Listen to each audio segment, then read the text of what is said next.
a quick little live. We are a day out from the release of the Venom movie here in Australia.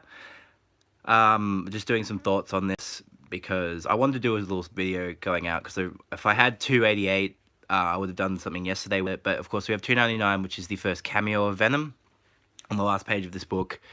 And tomorrow I'll be seeing the movie, and then we'll be talking about the movie, hopefully, if I'm not too tired when I get back after seeing it.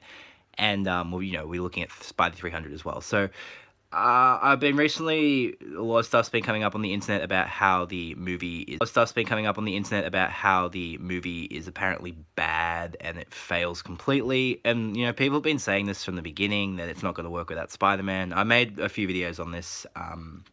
A while back. I know I don't do as much comic book content on the channel anymore. I really want to. It's a little difficult to do the comic content nowadays because I don't read as diversely as I used to due to monetary reasons and stuff like that. I'm very limited to what I read.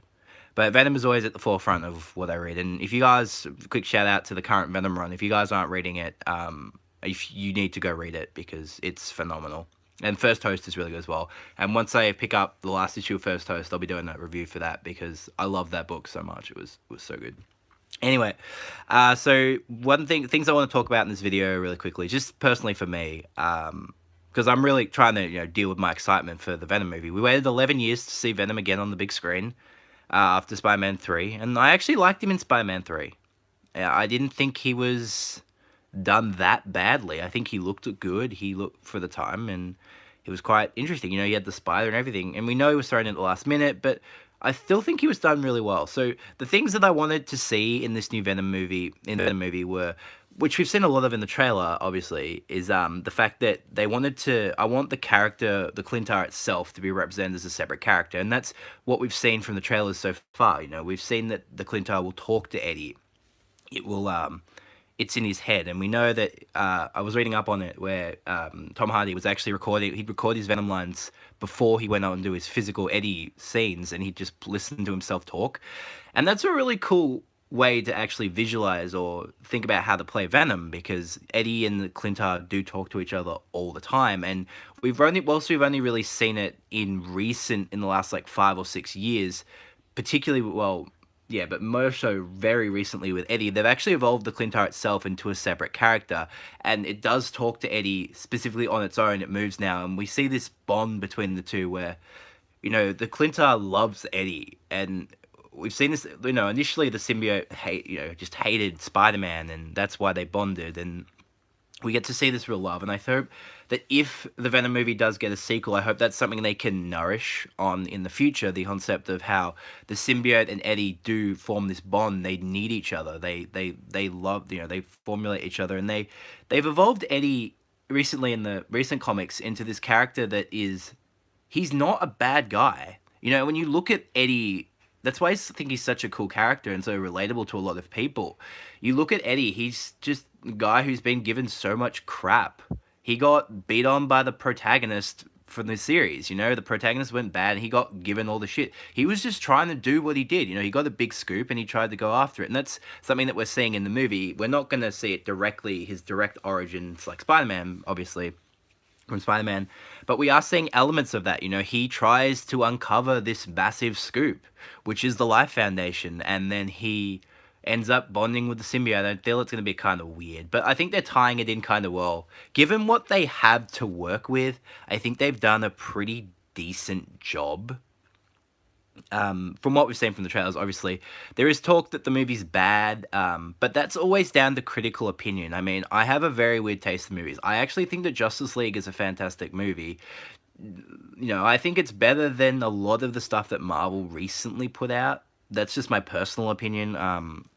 Well, I mean, that's it. No, I enjoyed it more because I'm more of a DC guy. For me, and even like with movies, as long as the characters themselves are done right, I don't care about the story. If they depict Venom fantastically in this movie, I'll be happy.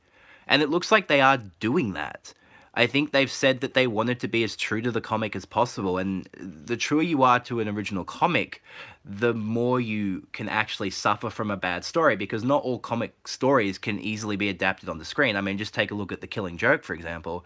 The Killing Joke was a fantastic book that when they adapted it into a film, kind of just fell completely flat. But anyway, I'm really excited for the movie. I can't wait to see Venom on the big screen. I'm super excited to see Scream and Riot as well. I can't remember if I actually posted in my video that I think it was going to be Riot in my trailer analysis. And then I think they basically confirmed it was actually Scream. So that was pretty funny. But yeah, it'd be cool to see the rest of the Life Foundation symbiotes. I know they can't do that because there was 5 in Lethal Protector originally. I can't remember the rest of their names. Like, I didn't even remember Riot's name until he started showing up in these trailers. So I remembered Scream, obviously, because she showed up later in other books. But I really think it would be cool going down the track to have introduced the other 3 symbiotes from the Life Foundation, or at least have, I know they've detailed the end credit scene. I've deliberately not read anything about like the negative comments on the movie or the end credit scenes or anything like that. I did see that 40 minutes was cut. I mean, stuff gets cut all the time. It's a 2-hour movie. Of course they're going to cut stuff, cut stuff here and there. It's meant to be like, it's PG-13, right? So, oh, anyway, guys, sorry, we had a bit of a technical difficulty there. But yeah, anyway, guys, I'm really excited for this movie. I hope it's good. And definitely, guys, this is the 30th anniversary of Venom, remember, this year. So if it does feel rushed, I feel like they really wanted to get this movie out for his 30th anniversary. So before we finish, of course, we're going to end up taking a look at, I know I put $2.99 here, and we didn't really go through it that much at all. But we're going to actually show you the last panel of this book. Like, the last page for me. Whilst whilst I didn't actually get to read this as a kid, obviously, because this book is older than I am, we get to see this reveal of, she thinks it's Peter because they're in a suit, and then we see that smile. The smile that's become synonymous with Venom, and then we get to see this awesome splash of Venom, teasing our next issue for Spider-Man 300. Fantastic artwork from Todd McFarlane. I love Venom, and the way he draws Venom is just so cool. And this is something that they did really well in the animated series. So if you haven't watched his episodes in the animated series, I believe there was a DVD release called The Venom Saga, which had all 5 episodes featuring Venom in it. So it was The Alien Costume Part 1, 2, 3, Venom Returns, and Carnage, I believe was the last episode on that little thing. Didn't really have Spider Carnage at the end because, I don't think the series had ended at that point. I could be wrong. But really good episodes for Spider-Man animated series. But anyway, guys, just thank you for watching my quick little live stream about Venom Hopes. We will be doing a video very soon talking about the movie as a whole.